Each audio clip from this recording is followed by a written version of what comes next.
కరుణ కుమార్ గారు, మీ పేరులోనే కరుణ ఉంది. బట్ ఇంతకుముందు ఆ గ్లిమ్స్ చూసిన తర్వాత మీకు అలాంటి అనుభవాలు ఏవైనా గుర్తొచ్చాయా? Anything that you want to share with us? అందరికీ నమస్కారం అండి. మీడియా మిత్రులకు, ప్రశాంత్ గారికి, ఇంద్రగంటి మోహన్ కృష్ణ గారికి, హర్ష గారికి, మా ప్రియదర్శికి ఆల్ ద బెస్ట్ చెప్తూ, సరే ఈ సినిమా విజయం సాధిస్తుంది, ఇదంతా తర్వాత మాట్లాడుకుందాం. సినిమాకి సంబంధించి నాకు చాలా మెమరీస్ ఉన్నాయండి. మీకు చెప్పాలంటే ఇంకో సినిమా తీసినంత కంటెంట్ ఉంది నా జీవితంలో. నాకు 22 ఏళ్ళ ప్రయాణం, అది 22 ఏళ్ళు. 22 ఏళ్ళలో నేను ఏం నేర్చుకున్నానో మీకు చెప్పేస్తాను, ఓకేనా? ఓకే. ఫస్ట్ థింగ్ ఏంటంటే, ఆడవాళ్ళతో గొడవ పడేటప్పుడు స్టార్టింగ్లో గొడవ ఉండేది. ఒక 10 గంటలకు రాత్రి స్టార్ట్ అయితే ఒక 2, 3, 4 వరకు కూడా గొడవలు అయిన సందర్భాలు ఉన్నాయి. లాస్ట్ వర్డ్ ఏముంటుందంటే, ఇప్పుడు ఏం చేయమంటావు చెప్పు అన్నదాంతో గొడవ క్లోజ్ అవుతుంది. అది ఎంత పెద్ద గొడవైనా కావచ్చు. సో నేను 3 ఏళ్ళ తర్వాత ఏం నేర్చుకున్నానంటే, ఫైన్, గొడవ స్టార్ట్ అవుద్ది కదా, ఇప్పుడు ఏం చేయమంటావు చెప్పు అంటే మనకి చాలా టైం సేవ్ అవుద్ది. ఇది ఒకటి. తర్వాత ఆడవాళ్ళని అర్థం చేసుకోవడానికి అసలు ట్రై చేయకూడదు అన్నది నేను నేర్చుకున్నాను. మనం ఎప్పుడు సరెండర్ అయిపోతే అసలు ఎప్పుడు ఇబ్బందే ఉండదు సంసారంలో.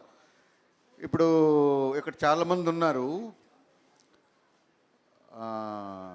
అమీర్పేటలో నర్సింగ్ అనే ఒక స్టోర్ ఉంది, మీకు అందరికీ ఐడియా ఉండి ఉంటుంది, ఆడవాళ్ళందరికీ. అక్కడికి భార్యలతో కనుక షాపింగ్కి వెళ్తే ఒక 4-5 అవర్స్ మనం తిరుగుతూ ఉంటాం వాళ్ళు వెనకాతల. ఫైనల్గా వాళ్ళు ఒక 20 నైటీలు కొంటారు. ఆ 20 నైటీలతో మనకి ఎప్పటికీ కనిపించరు. ఒకే నైటీ ఇది నాకు ఇప్పటికీ అర్థం కాలేదు. 22 ఏళ్ళుగా నేను ట్రై చేస్తున్నాను దీన్ని. ఆ కొన్ని నైటీలన్నీ ఎప్పుడు వేసుకుంటారు అన్నదైతే తెలియదు. ఒకే నైటీతో కనిపిస్తుంటారు. దీన్ని ఎక్కువ అడగకూడదు మనం. సో ఇలాంటి ఇంకేమైనా ఉంటే అడగండి, చెప్తాను నేను. సార్, ఇలాంటి ప్రాబ్లం గురించి కూడా మీరు చెప్తారని మేమైతే అసలు ఎక్స్పెక్ట్ చేయలేదు. మా వాళ్ళు అయితే ఇక్కడ చూడండి, పడి నవ్వుతున్నారు. యాక్చువల్గా బయట ఇమేజ్ ఏముంటుందంటే, ఇప్పుడు నాకు మొన్న ఏదో షూటింగ్ కోసం గడ్డం తీశాను. నేను గడ్డం ఇదంతా ఉంటే, మీరు సింహంలా ఉంటారు సార్, పొట్టి సింహంలా ఉంటారు సార్, ఇలాగంతా చెప్తుంటారు. కానీ అదంతా ఉట్టి మాట.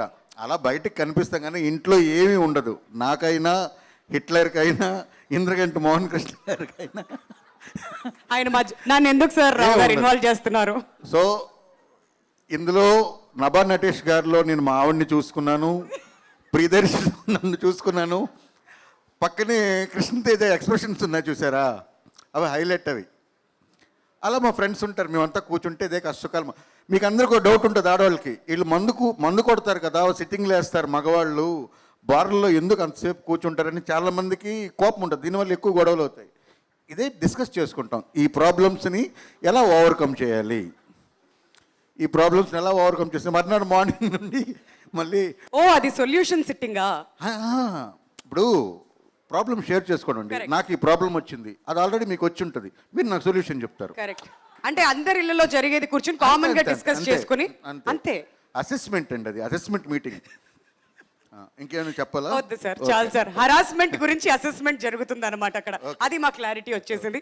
బట్ గ్లిమ్స్ చూసిన తర్వాత మీకు ఎలా అనిపించిందో మీ మాట? అద్భుతంగా అనిపించింది. చెప్పాను కదా నేను, మోహన్ కృష్ణ గారికి చెప్పాను, సార్ అలా మా జీవితం కనిపిస్తుంది సార్, చాలా బాగుంది.